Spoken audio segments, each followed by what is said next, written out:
This is Quby, and today we're going to take a look at the housing, and we're going to open her up, have a look inside, and then put it back together.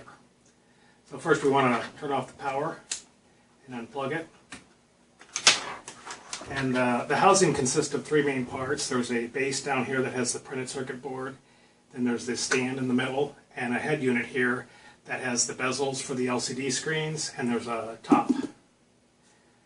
And to begin with, we're going to take a look inside the head unit by removing the top. And there's 4 screws that hold that on, so I'll just go ahead and remove those.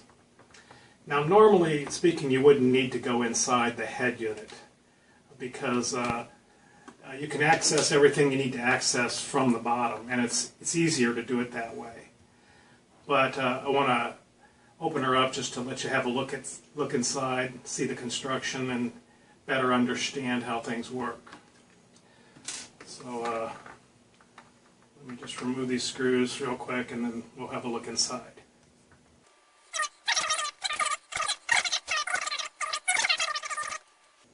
And when I get to the last screw, I don't remove it all the way. That way I can kind of use it as a handle to pull out the top.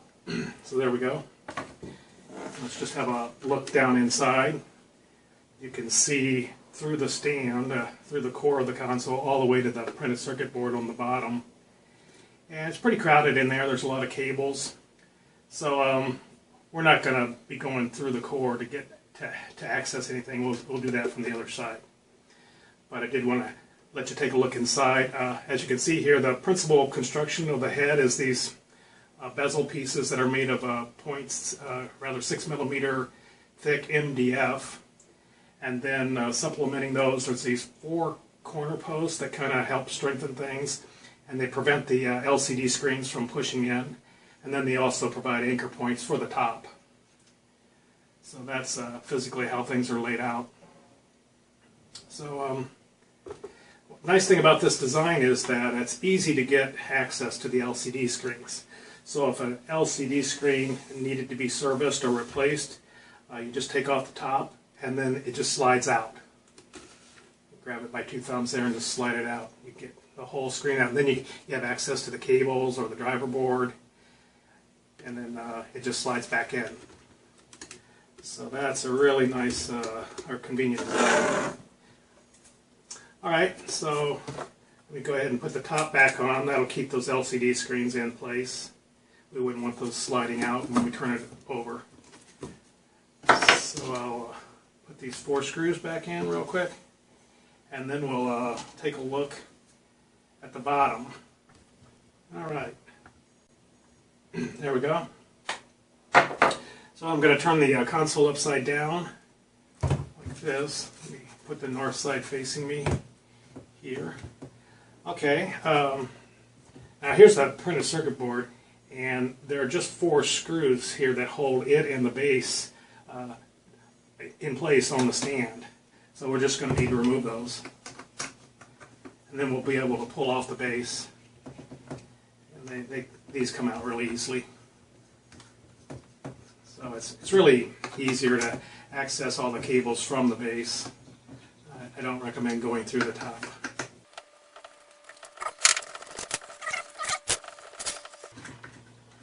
Okay, got the screws off. And now the whole base just can be lifted up. And there it is. Alright, and this is the real-time clock module here. Here's all the cables for the LCD driver boards. And let me just pull out the real-time clock module just to show you how it goes in place later. Because you might need to take that out to put a battery in it if you want to use the real-time clock. And I'm going to just unplug these cables, that way you can see how they plug back in case you ever need to take the console apart.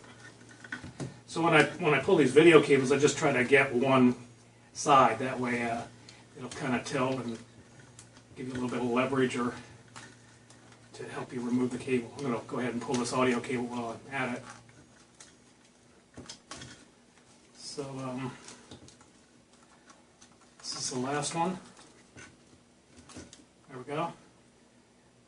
Alright, so we got the base detached, and we can just take off this MDF part here. So this consists of a 9mm MDF that's been laser cut to provide openings for the various sockets, and then there's a top plate on here that has a square opening that helps to center the stand within the base, so it makes assembly easier. There's the printed circuit board. The thing you want to do is mate the base with the PCB, and you just got to make sure that you got the SD card side lined up with the SD card socket there. And then I've got the north side facing me, so I made a point to orientate things before I took it off. So there's a little N here on this stand here that tells me that this is the north side. And if you had a multicolored head with the the blue, red, and green, yellow sides, then you definitely want to match these up. But in this case, I guess it doesn't matter so much since we have all yellow bezels here.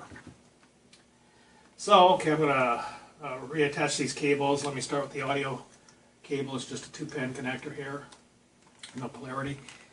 And then for these cables, you do want to try to stay organized and connect each side to the nearest side on the printed circuit board. So I'm going to reach down in here and get the video cable for the south side. Go ahead and connect that up to get started here. And I have fingernails today, so I can use those to kind of push those connectors down in so that they seat. And it wouldn't matter if you mixed up the power cables, but I don't like to do that. I don't like to twist the cables. Just try to keep everything as organized as possible. That way fewer things can go wrong. So there, that finishes the south side, and now I'll work on this side over here.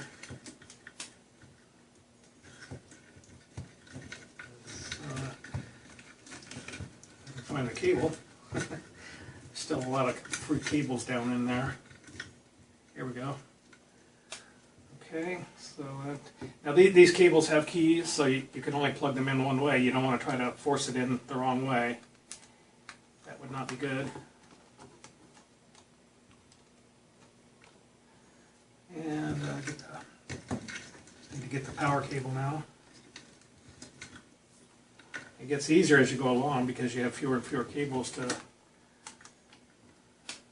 search through. Just, inspect them before you close everything back up. And here's the real-time clock module, and I'll just put that in. But you don't want to forget that because then you'd have to open it back up again. And you just want to line the 6-pin header with the header down there, socket. Goes in like that. The IC chip should face outwards, the battery faces inwards. So you definitely want to get the polarity on that right.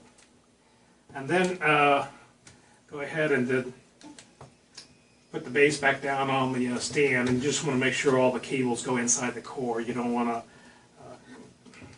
catch a cable between the base and the stand. And then just make sure it's seated in place there, like that. And it's time to put the screws back in. Now we could power it up right now, make sure all the screens are working. That way we wouldn't have to open it back up again if something's wrong. But I think everything's going to be okay, so I'll just go for it. And these screws, you can kind of just finger tighten them to begin with.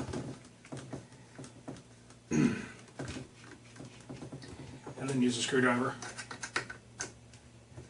And when you tighten them, you don't have to tighten them tightly. Just tighten them to the point where the head of the screw contacts the printed circuit board, and that should be enough.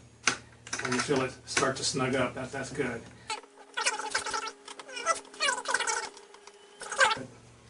Okay, so we got the base reattached to the stand. Flip it over here.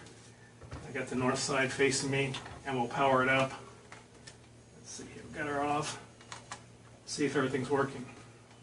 I'm going to go ahead and put a SD card in there. All right. Cross our fingers. Turn it on. Okay, the north side looks good. I see red, blue, and the white. There's yellow. And then the east side is good. There's the south side. The west side with the power switch. And then we're back to the north side. By the way, I really like this design. The console is much lighter than the old one.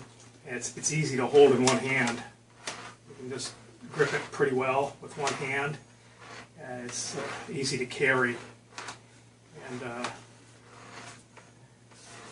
you're probably not going to drop it because it's easy to hold. So this is a nice design.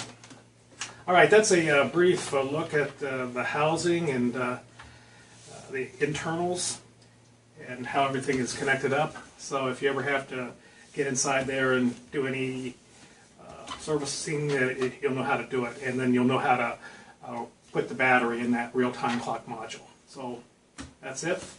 Thanks for watching this video about the Quby housing.